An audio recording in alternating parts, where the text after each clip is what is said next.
and welcome to Pakistan Today from our Islamabad studio. I'm Chris Taylor.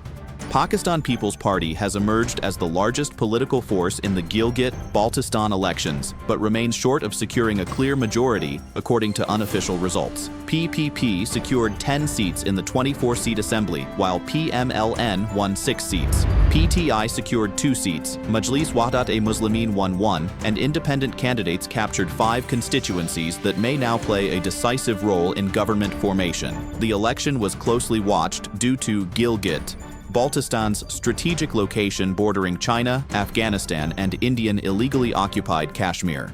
Prime Minister Shehbaz Sharif has congratulated President Asif Ali Zardari and PPP Chairman Bilawal Bhutto Zardari following the party's electoral performance. The Prime Minister praised voters for active participation and described the election process as peaceful, transparent, and democratic.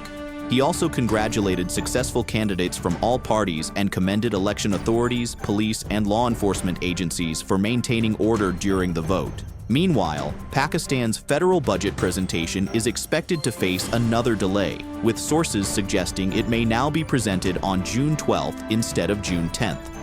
The delay reportedly follows the postponement of the National Economic Council meeting, which was expected to approve major development proposals. Sources say the proposed development budget stands at more than 4.7 trillion rupees, including allocations for federal projects, provincial programs, and state-owned enterprises. For more on this story, we go to our correspondent Sarah William in Islamabad.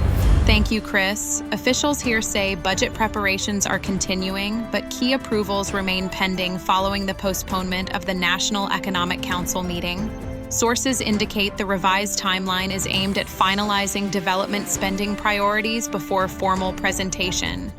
Economic observers are closely watching whether changes in allocations could affect infrastructure, energy, and provincial spending plans.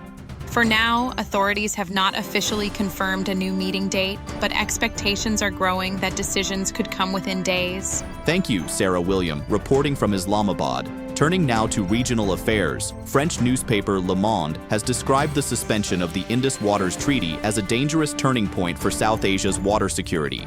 The publication says India allegedly used water as political leverage after the April 2025 Pahalgam incident and argues the treaty cannot be suspended unilaterally. The report adds that reduced hydrological data sharing has weakened flood warning systems in Pakistan and increased risks for farming communities, particularly in Punjab. It concludes that water security has evolved into a broader humanitarian and regional concern, especially amid climate pressures and glacier melt. U.S. President Donald Trump has called for an immediate halt to ongoing clashes between Iran and Israel. In social media remarks, Trump urged both sides to reduce tensions and avoid further escalation. He claimed a possible agreement with Iran had been close before recent developments and said reported Iranian attacks caused no fatalities. Trump also urged Israel to avoid further retaliation in order to preserve diplomatic efforts. Iran, meanwhile, has accused the United States of responsibility for recent ceasefire violations. Foreign Ministry spokesperson Esmail Baghaei said Washington is backing Israel and forms part of what he called a coordinated regional strategy.